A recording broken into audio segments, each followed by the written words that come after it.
Now we're going to turn our attention to the Missouri Orthopedic Institute segment. We do this every single Thursday during the football season, and the reason we do that is because it kind of gets you up to speed. It gets you some things to look for, what to watch for, that type of thing, especially on a Friday night, or even we've got softball going on, you got soccer, you've got what else we got? Tennis going on now. So there's a lot of things that are going on. But the Saturday mornings from 9 to 10 o'clock over at the Missouri Orthopedic Institute, they have a free clinic. It's an assessment clinic.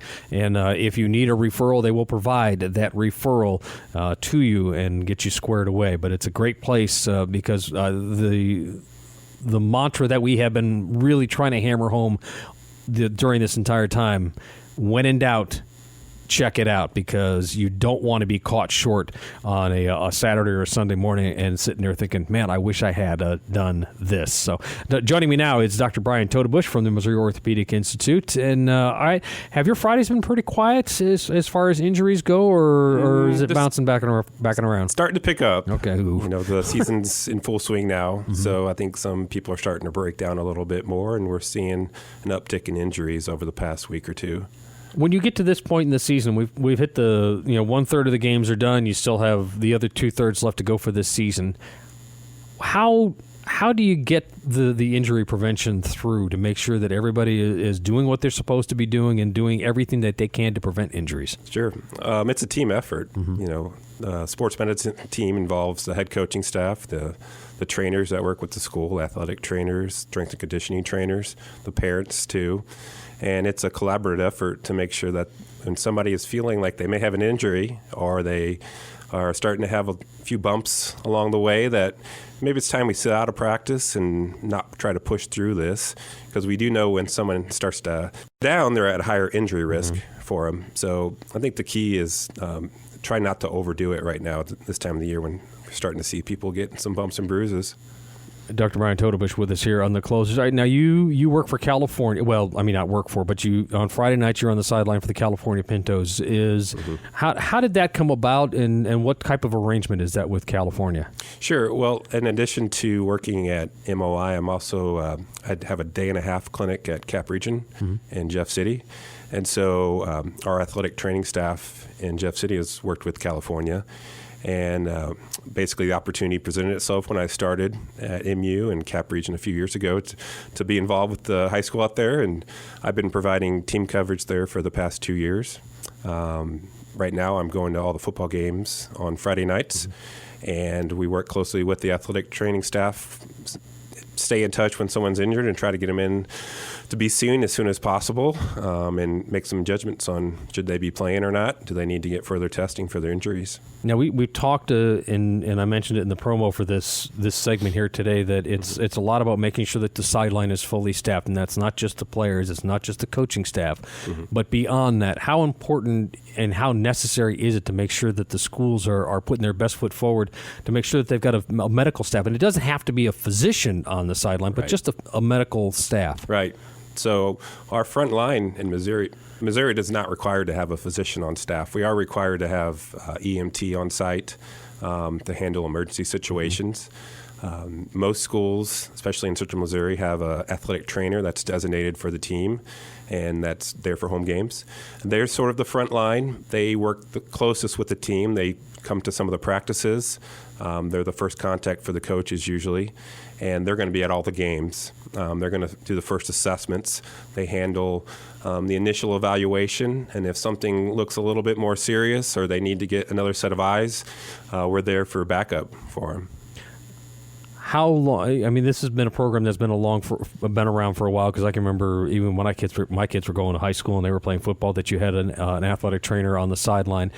Are coaches getting more comfortable with an athletic trainer making the call and not going, I need to call the doctor? I think so, yeah. Okay. Yeah, there's been a big trend over the years to realize that the coaches, their priorities on the field to, X's and O's. They also have a responsibility for looking after those kids. And part of the responsibility is make sure not putting them at risk when they're not quite ready to go out. And then I think another part of it is the cultural shift, because especially with football, used to have kind of a philosophy like suck it up, that's the old mantra. You're a tough football player. Yeah. You're not going to complain about something that's aching or you got a little headache after a hit. Yeah, that's part of the experience. You just took a big hit. The coach grabs you by the helmet, says, good job, slaps you on the helmet, back out there. But we all know maybe that's not the best thing for their future. And so there's been a big push not only with from a state level, but a national level. And it's actually, when we talk about headaches and concussions, which are so prevalent, and we see a lot of information on the long-term effects with that, there's actually state law now that if we diagnose someone with a concussion, they have to go through a regimen protocol before they can return to play. And if you're not following that protocol and that player goes back in and gets re-injured, then there's legal ramifications to that. Well, and there's also, I know the Michigan website has the protocol on there. So if you're a parent and you're curious about what exactly that protocol is, just go to the Michigan website and it's on there as far as the concussion protocols, and it'll actually help you keep up with what's going on from a physician standpoint on handling something like that. What's your role on the sideline as far as when you do and do not step in and go, okay, give me your helmet? Mm-hmm.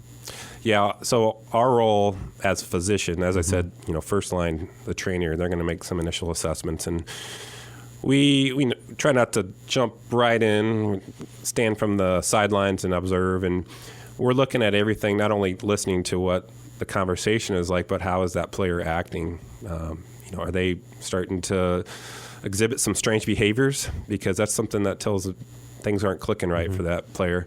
Do they have any other signs and symptoms? Dizziness, trouble standing up, visual problems. So our job basically is to say, is this player safe to keep playing? If we let them go back out and to play, are they going to put themselves at a higher risk for another injury? Is it possible that this current injury is more severe and that they need to sit down and rest? Those are some of the thoughts that we have at that time. And it's not necessarily just a concussion. I mean, it could be a knee, it could be an ankle. Yeah. So, actually we probably see more knees and lower extremity injuries in football especially. And, the first step is, can this person stand? And if they're not able to stand, that's a pretty easy call. Yeah. Should they be out there again? And then we do take a little bit closer look after an injury during the game to do a brief evaluation. If they feel like they're ready to go back in, we put them through a few tests. Okay. We try to simulate some game tasks that they'd be responsible for doing. Can they run a straight line? Can they lateral shift? Can they pivot? Can they squat?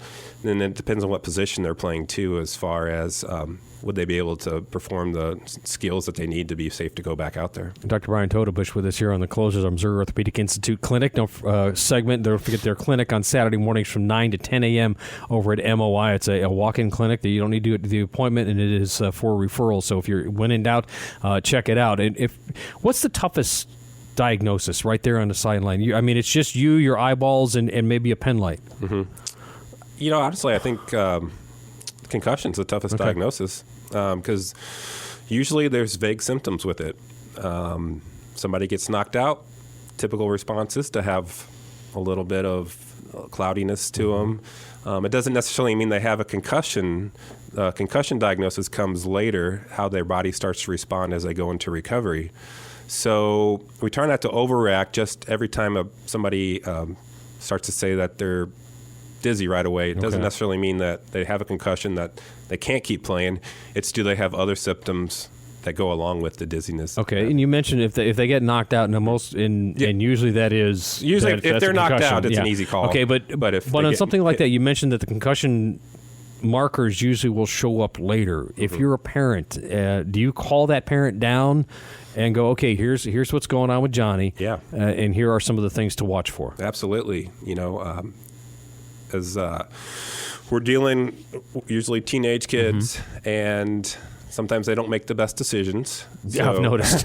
And once they leave those sidelines and leave school, they're in their parents' hands. And some parents might not have any experience in knowing what concussion signs are to look for. So it's all about education. We always educate the parents, anyone that's going to be around the athlete over the weekend, what to look out for.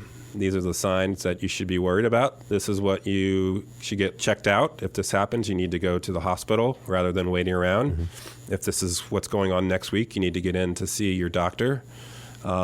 Or this is what you should expect. And if it's going as you should expect, then you'll follow up with the team trainer and get them back into playing again. Okay.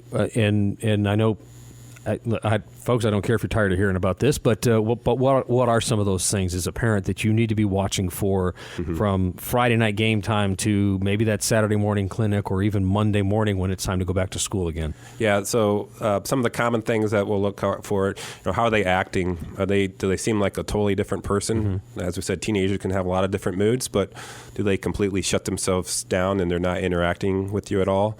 Do they seem to have no recollection of short-term memory?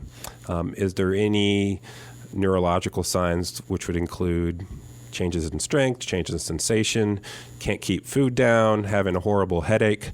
Those would all be concerning findings if they start to have any of those symptoms. Okay, that's Dr. Brian Toedebusch, Missouri Orthopedic Institute. You mentioned you're a volunteer on the sideline, and it's not a requirement for Missouri. Do you see somewhere down the line that Missouri says, you need to have a physician on site? We've already got the EMT. We've got a lot of places I see when I'm doing my games down for Jeff City. They've got an ambulance right there. Mm-hmm. Do you foresee a point in time where MSHSAA says physician on duty? I don't care if they're paid. I don't care if they're volunteer, but they've got to have one. I mean, in a realistic world, I think everyone would want to have a physician at the game. But when you look at the facts of the situation, I don't think there's enough physicians to go around to every high school football game at this time. There actually are some states. I think New York has a requirement where a physician's supposed to be on site.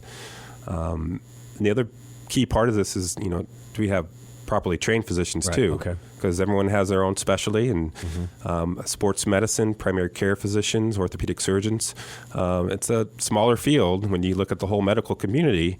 And as we said, there's a lot of high schools out there. So we're kind of stretched thin if you wanted to go to every facility. And our trainers do a great job right now. They're extremely skilled in what they do, and the way we have it set up seems to be a good role model right now. So. All right, Dr. Brian, because my father-in-law actually was a volunteer team physician for Greenfield High School over in Illinois, and he did that for decades. And I think, besides that, it's not a requirement we talked about, but from all the physicians that I know to go to the game, yes, they're volunteering, but they truly enjoy it. And that's something I look forward to every week. I don't look forward to having someone hurt. No. So I'd rather have a boring evening, and I'd rather watch a good football game. But how's that working out for you so far? Well, it's a long season. Yes, okay. But kids are having fun. So we love being there. Yeah. And we're not there to ruin anybody's Friday night, but we're there as a backup in case there's something that happens, and we want to make sure everybody's safe and enjoys the football experience on Friday nights. All righty, and Friday night we'll roll around again. Don't forget about that clinic on Saturday morning from 9 to 10 o'clock over at Missouri Orthopedic Institute. It's a free walk-in clinic. They do provide referrals, and that is Dr. Brian Toedebusch. Thank you much. I appreciate the time, and have a good Friday night, and I hope it's a quiet one. Yeah, thanks, George. Glad to be here. You can join the conversation anytime. Call 442-8255. The Closers on KFRU and KLIK.